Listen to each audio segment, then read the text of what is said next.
ஆதியாகமம் 1ஆம் அதிகாரம். ஆதியிலே தேவன் வானத்தையும் பூமியையும் சிருஷ்டித்தார். பூமியானது ஒழுங்கின்மையும் வெறுமையுமாய் இருந்தது. ஆழத்தின்மேல் இருள் இருந்தது. தேவ ஆவியானவர் ஜலத்தின்மேல் அசைவாடிக் கொண்டிருந்தார். தேவன் வெளிச்சம் உண்டாகக்கடவது என்றார். வெளிச்சம் உண்டாயிற்று. வெளிச்சம் நல்லது என்று தேவன் கண்டார். வெளிச்சத்தையும் இருளையும் தேவன் வெவ்வேறாக பிரித்தார். தேவன் வெளிச்சத்துக்கு பகல் என்று பெயரிட்டார். இருளுக்கு இரவு என்று பெயரிட்டார்.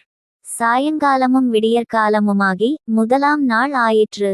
பின்பு தேவன், ஜலத்தின் மத்தியில் ஆகாயவிரிவு உண்டாகக்கடவது என்றும் அது ஜலத்தினின்று ஜலத்தை பிரிக்கக்கடவது என்றும் சொன்னார். தேவன் ஆகாயவிரிவை உண்டுபண்ணி ஆகாயவிரிவுக்கு கீழே இருக்கிற ஜலத்திற்கும் ஆகாயவிரிவுக்கு மேலே இருக்கிற ஜலத்திற்கும் பிரிவுண்டாக்கினார். அது அப்படியே ஆயிற்று. தேவன் ஆகாயவிரிவுக்கு வானம் என்று பெயரிட்டார். சாயங்காலமும் விடியற்காலமுமாகி இரண்டாம் நாள் ஆயிற்று. பின்பு தேவன், வானத்தின் கீழே இருக்கிற ஜலம் ஓரிடத்தில் சேரவும் வெட்டாந்தரை காணப்படவும் கடவது என்றார். அது அப்படியே ஆயிற்று. தேவன் வெட்டாந்தரைக்கு பூமி என்றும் சேர்ந்த ஜலத்திற்கு சமுத்திரம் என்றும் பெயரிட்டார். தேவன் அது நல்லது என்று கண்டார். அப்பொழுது தேவன், பூமியானது புல்லையும் விதையை பிறப்பிக்கும் பூண்டுகளையும் பூமியின் மேல் தங்கள் விதையை உடைய கனிகளை தங்கள் ஜாதியின் படியே கொடுக்கும் கனிவிருட்சங்களையும் முளைப்பிக்கக்கடவது என்றார். அது அப்படியே ஆயிற்று. பூமியானது புல்லையும் தங்கள் ஜாதியின்படியே விதையை பிறப்பிக்கும் பூண்டுகளையும் தங்கள் ஜாதியின்படியே தங்கள் விதையுடைய கனிகளை கொடுக்கும் விருட்சங்களையும் முளைப்பித்தது. தேவன் அது நல்லது என்று கண்டார். சாயங்காலமும் விடியற்காலமுமாகி மூன்றாம் நாள் ஆயிற்று. பின்பு தேவன், பகலுக்கும் இரவுக்கும் வித்தியாசம் உண்டாகத்தக்கதாக வானம் என்கிற ஆகாயவிரிவிலே சுடர்கள் உண்டாகக்கடவது, அவைகள் அடையாளங்களுக்காகவும் காலங்களையும் நாட்களையும் வருஷங்களையும் குறிக்கிறதற்காகவும் இருக்கக்கடவது என்றார். அவைகள் பூமியின் மேல் பிரகாசிக்கும்படிக்கு வானம் என்கிற ஆகாயவிரிவிலே சுடர்களாயிருக்கக்கடவது என்றார். அது அப்படியே ஆயிற்று. தேவன், பகலை ஆள பெரிய சுடரும் இரவை ஆளச் சிறிய சுடரும் ஆகிய இரண்டு மகத்தான சுடர்களையும் நட்சத்திரங்களையும் உண்டாக்கினார். அவைகள் பூமியின் மேல் பிரகாசிக்கவும் பகலையும் இரவையும் ஆளவும் வெளிச்சத்துக்கும் இருளுக்கும் வித்தியாசம் உண்டாக்கவும் தேவன் அவைகளை வானம் என்கிற ஆகாயவிரிவிலே வைத்தார். தேவன் அது நல்லது என்று கண்டார். சாயங்காலமும் விடியற்காலமுமாகி நாலாம் நாள் ஆயிற்று. பின்பு தேவன், நீந்தும் ஜீவஜந்துக்களையும் பூமியின் மேல் வானம் என்கிற ஆகாயவிரிவிலே பறக்கும் பறவைகளையும் ஜலமானது திரளாய் ஜனிப்பிக்கக்கடவது என்றார்.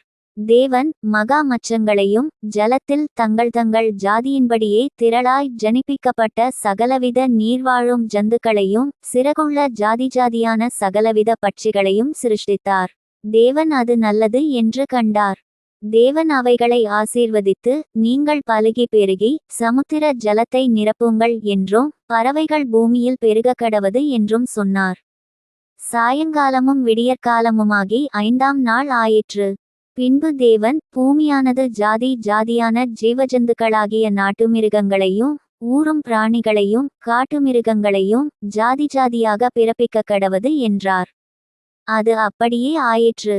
தேவன் பூமியிலுள்ள ஜாதியான காட்டுமிருகங்களையும் ஜாதியான நாட்டுமிருகங்களையும் பூமியில் ஊரும் பிராணிகள் எல்லாவற்றையும் உண்டாக்கினார். தேவன் அது நல்லது என்று கண்டார். பின்பு தேவன், நமது சாயலாகவும் நமது ரூபத்தின்படியேயும் மனுஷனை உண்டாக்குவோமாக.